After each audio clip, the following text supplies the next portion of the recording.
Imagine உங்க life உடைய first 1 lakh rupees நீங்க மேக் பண்ணிட்டீங்க. What will you do with that? ஒன்னு இது எல்லாத்தையுமே நீங்க ஒரு ஸ்டாக் மார்க்கெட்ல இன்வெஸ்ட் பண்ணி next 40 yearsக்கு வெயிட் பண்ணி அதை 1 crore மாத்துவீங்களா? Or could you rather spend all of it in other things what you love?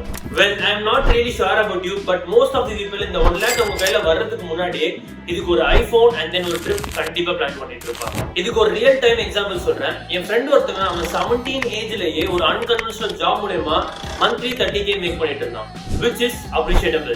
But அவன் salary வந்த third month அவங்க அப்பா பேர்ல 5 lakhsக்கு ஒரு காரும் and then iPhone 15 Pro Maxும் EMI ல வாங்கினான். என்னதான் ஸ்டார்டிங்ல நல்லா இருந்தாலும் அவன் கார் அவன் கையில வந்த 4th month அவன் ஜாப் அவன் கையை விட்டு போயிடுச்சு. பாவம் அவங்க அப்பா தான் இப்ப EMI கட்டிட்டு இருக்காரு.